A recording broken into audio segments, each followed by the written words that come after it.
দীর্ঘ 1 মাস ইংল্যান্ড ভ্রমণ শেষ করে আজ চলে যাচ্ছি বাংলাদেশে। আজকে আমি আপনাদের নিয়ে চলেছি এক অসাধারণ জার্নিতে। ইংল্যান্ডের লন্ডন থেকে মধ্যপ্রাচ্যের গ্ল্যামারাস সিটি দুবাই হয়ে আমার চূড়ান্ত গন্তব্য ঢাকা। পুরো ভ্রমণের অভিজ্ঞতা, এয়ারলাইন্সের সার্ভিস, ট্রানজিট এক্সপিরিয়েন্স এবং সবকিছু আমি আপনাদের সাথে শেয়ার করব। আশা করি লন্ডন থেকে ঢাকা যাওয়ার টোটাল জার্নিটি আপনাদের ভালো লাগবে। লন্ডন শহর থেকে হিথ্রো ইন্টারন্যাশনাল এয়ারপোর্ট বেশ কিছুটা দূরে, তাই আপনাকে একটা লম্বা সময় হাতে নিয়েই বাসা থেকে বের হতে হবে। আপনি ট্রেন, বাস বা ট্যাক্সিতে করে যেতে পারবেন। যেহেতু আমার সাথে অনেক লাগেজ রয়েছে, তাই আমি একটি ট্যাক্সি বুক করে নিয়েছি, যাতে করে রাস্তায় কোনো প্রতিবন্ধকতার শিকার না হতে হয়। মায়াবী লন্ডন শহর ছেড়ে ধীরে ধীরে চলে যাচ্ছি হিথ্রো ইন্টারন্যাশনাল এয়ারপোর্টের উদ্দেশ্যে।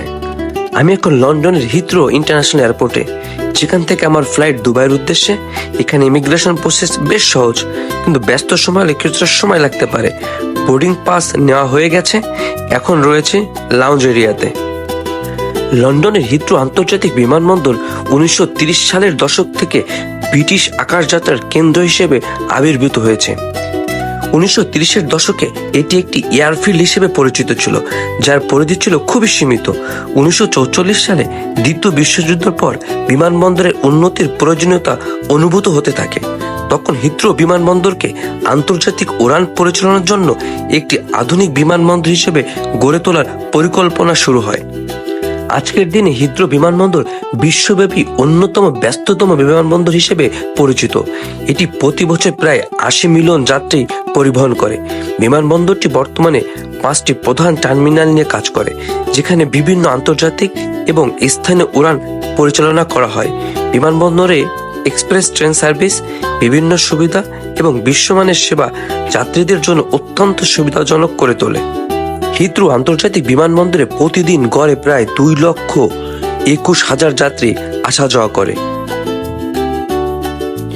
ফ্লাইট স্ট্যাটাস স্ক্রিনে দেখতে পাচ্ছি আমাদের বিমানের ডিপার্চার গেট ওপেন হয়েছে। দূরে যে লম্বা ডবল ডেকার বিমানটি দেখছেন, এটিতে করেই লন্ডন থেকে দুবাইতে চলে যাব। আমার উড়োজাহাজটি বোর্ডিং ব্রিজে লাগানো ছিল, তাই বোর্ডিং ব্রিজ ধরে বিমানে প্রবেশ করছি।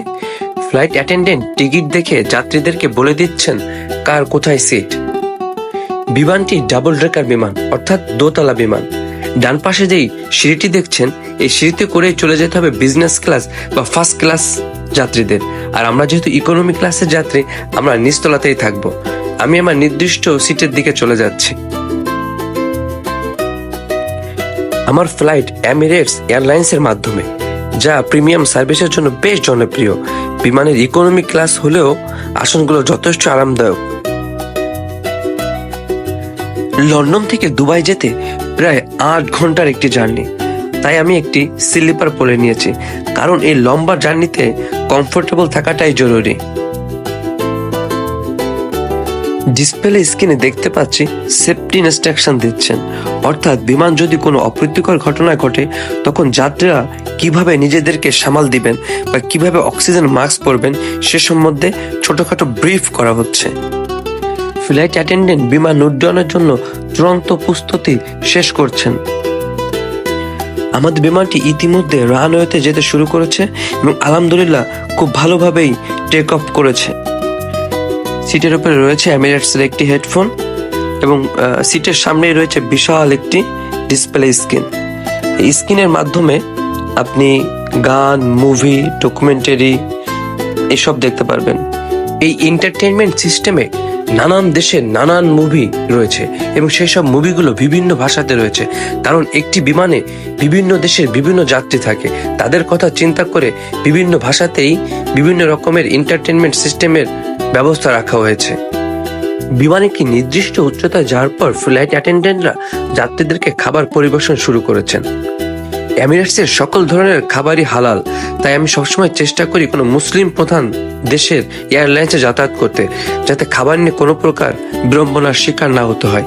আপনি চাইলে আগে থেকেও মেনু সেট করে রাখতে পারবেন, অথবা এখানে এসে তাদেরকে মেনু সম্পর্কে বললে আপনাকে প্রয়োজন অনুযায়ী খাবার দেওয়ার চেষ্টা করবে। আর যারা বিজনেস ক্লাসে যাত্রী রয়েছেন তাদের জন্য তো স্পেশাল ডিশ থাকে, তাদের রিকোয়ারমেন্ট অনুযায়ী তারা কেমন খাবার গ্রহণ করবে সেসবের উপর ভিত্তি করে ইনস্ট্যান্ট তাদেরকে খাবার পরিবেশন করা হয়।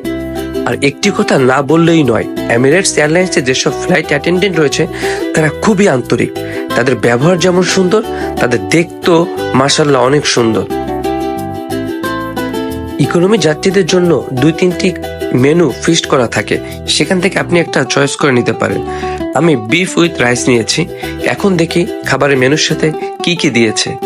Beef with rice, vegetable, chocolate, cake আর অ্যাপেল জুস, এছাড়াও ড্রিঙ্কস।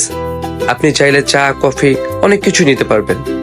এছাড়া যারা অ্যালকোহল খেতে পছন্দ করেন তাদের জন্য নানান সুযোগ সুবিধা রয়েছে। আমি যে বিমানটিতে করে যাচ্ছি এই বিমান সম্পর্কে আপনাদেরকে একটু তথ্য দেওয়ার চেষ্টা করি। এটি এয়ারবাসের A380 মডেলের একটি বিমান। এয়ারবাস A380 হলো বিশ্বের সবচেয়ে বড় এবং সবচেয়ে ভারী যাত্রীবাহী বিমান, যা দ্বিতীয় প্রজন্মের দ্বৈত ডেক প্রযুক্তি ব্যবহার করে নির্মিত। এটি এয়ারবাসের অন্যতম সেরা প্রকল্প এবং বিমান শিল্পের একটি মাইল ফলক। A380 মডেলটি প্রথমবার 2005 সালে উড্ডয়ন করে এবং 2007 সালে বাণিজ্যিকভাবে পরিষেবা শুরু করে। এই বিমানটি 455 থেকে 583 জন যাত্রী ধারণ করতে পারে, তবে এটি 850 জন পর্যন্ত যাত্রী ধারণ করার ক্ষমতা রাখে। বিমানটির সর্বোচ্চ গতি ঘন্টায় 1050 কিলোমিটার পর্যন্ত এবং এর সর্বোচ্চ উচ্চতা 13,110 মিটার বা 43,000 ফুট এবং ফ্লাইট রেঞ্জ প্রায় 15,200 কিলোমিটার পর্যন্ত। এয়ারবাসের A380 এই বিমানটিতে সাধারণত 4টি ইঞ্জিন দিয়ে চালিত হয়। ফ্লাইট অ্যাটেন্ডেন্টরা আবারও যাত্রীদেরকে নাস্তা পরিবেশন করতে শুরু করেছে, কারণ দীর্ঘ 8 ঘন্টার একটি জার্নি, তাই 5 ঘন্টা পরে যাত্রীদের জন্য তারা স্ন্যাক্স নিয়ে চলে এসেছে। এবারে নাস্তাতে রয়েছে কেক, ব্রেড, জুস। যেহেতু লম্বা একটা জার্নি তাই আমি একটা স্ট্রং ব্ল্যাক কফি নিয়ে নিয়েছি। এছাড়াও আপনি চাইলে মাঝে মাঝে কফি বা জুস তাদের থেকে চেয়ে নিতে পারেন। বিমানের জানালা থেকে দেখা যাচ্ছে দিনের আলো শুরু হয়েছে। বিমানের ভিতর বসে এই প্রথম সকাল হতে দেখলাম, সত্যি অসাধারণ দৃশ্য। আমাদের বিমানটি ইতিমধ্যে দুবাইয়ের আকাশ সীমায় প্রবেশ করেছে, আর অল্প কিছু সময়ের মধ্যে আমরা দুবাই ইন্টারন্যাশনাল এয়ারপোর্টে ল্যান্ড করব। ডিসপ্লে স্ক্রিনে দেখতে পাচ্ছি দুবাইয়ের কিছু গুরুত্বপূর্ণ জায়গা যেখানে দর্শনার্থীরা গিয়ে ভিজিট করতে পারবেন। অর্থাৎ এই বিমানটিতে বিভিন্ন দেশের যাত্রী রয়েছে, কেউ দুবাইতে যাবে এবং কেউ অন্যান্য দেশে যাবে। যারা দুবাইতে ভ্রমণ উদ্দেশ্যে যাবে তাদেরকে দুবাইয়ের একটি গাইডলাইন দেওয়া হচ্ছে, তারা কোন কোন জায়গায় ভ্রমণ করতে পারে, কোথায় কোথায় যেতে পারে, কি কি এক্সপ্লোর করতে পারে। আলহামদুলিল্লাহ, আল্লাহ পাকের অশেষ রহমতে আমাদের বিমানটি দুবাই ইন্টারন্যাশনাল এয়ারপোর্টে ভালোভাবে ল্যান্ড করেছে। এখন চলে যাচ্ছি কানেক্টিং ফ্লাইটের উদ্দেশ্যে। লন্ডন থেকে যারা বিভিন্ন দেশের বা বিভিন্ন গন্তব্যে যাওয়ার জন্য এসেছেন তারা দুবাই ইন্টারন্যাশনাল এয়ারপোর্ট থেকে তাদের কানেক্টিং ফ্লাইটে করে তাদের নির্দিষ্ট গন্তব্য স্থানে চলে যাবেন। আর যারা দুবাইতে চলে যাবেন তারা দুবাই ইমিগ্রেশন অতিক্রম করবেন। আমার মতো যারা কানেক্টিং ফ্লাইট ধরবেন তারা নির্দিষ্ট টার্মিনালে বা গেটে চলে যাবেন। দুবাই আন্তর্জাতিক বিমানবন্দরটি 1960 সালের 30 সেপ্টেম্বর চালু হয়। প্রথম দিকে এটি ছিল ছোট একটি বিমানবন্দর যা দুবাই শহরের আন্তর্জাতিক যোগাযোগের কেন্দ্র হিসেবে কাজ করত। বর্তমানে বিমানবন্দরটি আন্তর্জাতিক হাব হিসেবে পরিচিত। টার্মিনাল 1 এবং 2 বিমানবন্দরের প্রথম দুইটি টার্মিনাল মূলত আন্তর্জাতিক এবং স্থানীয় ফ্লাইট পরিচালনা করে, আর টার্মিনাল 3 এটি বিশেষভাবে এমিরেটস এয়ারলাইন্সের জন্য নির্মিত, যেখানে একটি বিমানবন্দরের বৃহত্তম এবং সবচেয়ে আধুনিক টার্মিনাল হিসেবে দাঁড়িয়ে আছে। এটি একটি অত্যাধুনিক এবং প্রশস্ত টার্মিনাল যেখানে শতাধিক আন্তর্জাতিক উড়ান পরিচালনা হয়। দুবাই আন্তর্জাতিক বিমানবন্দর প্রতিদিন গড়ে 1100 ফ্লাইট পরিচালনা করে। এটি প্রতি বছর 3,90,000 ফ্লাইট পরিচালনা করে। দুবাই আন্তর্জাতিক বিমানবন্দর প্রতিদিন গড়ে 2,20,000 যাত্রী আসা যাওয়া করে। বছরে এর মোট যাত্রীর সংখ্যা দাঁড়ায় প্রায় 82 মিলিয়নের কাছাকাছি। লন্ডনের হিথ্রো ইন্টারন্যাশনাল এয়ারপোর্ট থেকে যখন আমি বোর্ডিং কার্ড করি তখন আমাকে দুটি বোর্ডিং কার্ড দিয়েছিল, একটি লন্ডন থেকে দুবাই, অন্যটি দুবাই থেকে ঢাকা। এখন আমি দুবাই থেকে ঢাকা যাওয়ার বোর্ডিং কার্ডটি ফ্লাইট স্ট্যাটাস স্ক্রিনে মিলিয়ে নিচ্ছি কোন টার্মিনালে এবং কত নম্বর গেটে যেতে হবে। আপনি যদি এখানে বুঝতে বা কোনো প্রকার সমস্যা ফিল করেন, আপনি এখানে যারা কর্তৃপক্ষ রয়েছে তাদের থেকে জিজ্ঞাসা করতে পারেন, অথবা ফ্লাইট স্ট্যাটাস স্ক্রিনে সম্পূর্ণ তথ্য দেওয়া থাকে। দুবাই ইন্টারন্যাশনাল এয়ারপোর্ট এত বড় যে এক টার্মিনাল থেকে অন্য টার্মিনাল যেতে এদের নিজস্ব অটোমেটেড ট্রেনের ব্যবস্থা রয়েছে। আমি এই অটোমেটেড ট্রেনে করে আমি আমার নির্দিষ্ট টার্মিনালের দিকে চলে যাচ্ছি এবং যারা অন্যান্য দেশের কানেক্টিং ফ্লাইট ধরবে তারাও তাদের নির্দিষ্ট গন্তব্যে এই অটোমেটেড ট্রেনে করে চলে যাচ্ছে। এখন বসে আছি ওয়েটিং লাউঞ্জে। দূরে যে বিমানটি দেখতে পাচ্ছেন এটিতে করেই আমি দুবাই থেকে ঢাকা চলে যাব। এই বিমানটি A380 এর তুলনায় তুলনামূলক অনেকটা ছোট। প্রথমে রয়েছে বিজনেস ক্লাসের সিট, আর আমরা যেহেতু ইকোনমি ক্লাসের যাত্রী আমাদের আসন সংখ্যা রয়েছে বিজনেস ক্লাসের ঠিকই পিছনে। ফ্লাইট অ্যাটেন্ডেন্টরা বিমান উড্ডয়নের জন্য চূড়ান্ত প্রস্তুতি গ্রহণ করছেন এবং যাত্রীদের কাছে এসে চেক করছেন কেউ সিট বেল্ট পরেছে কিনা, আর যদি কেউ না পরে থাকে তারা যাত্রীকে সিট বেল্ট পরিয়ে দিচ্ছে। আলহামদুলিল্লাহ আমাদের বিমানটি খুব ভালোভাবেই টেক অফ করেছে।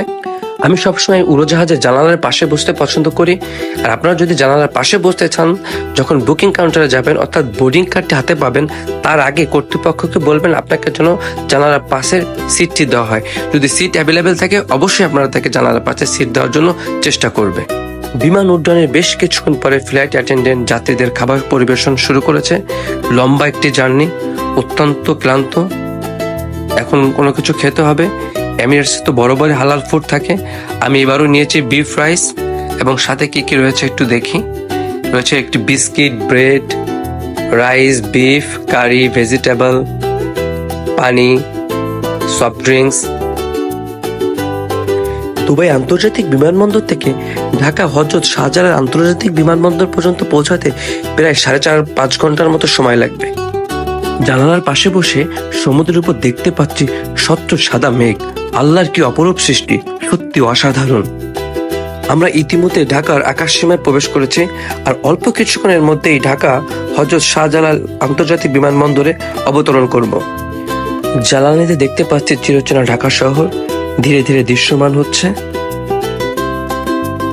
আলহামদুলিল্লাহ আল্লাহ পাকের অশেষ সহমতে আমরা ঢাকা হযরত শাহজালাল আন্তর্জাতিক বিমানবন্দরে অবতরণ করেছি। দেখা হবে পরবর্তী কোনো নতুন দেশ, নতুন গন্তব্যে। সে পর্যন্ত সবাই ভালো থাকবেন, আমার জন্য দোয়া করবেন, পরিবার পরিজন নিয়ে সুখে থাকবেন, সাবধানে থাকবেন। আসসালামু আলাইকুম।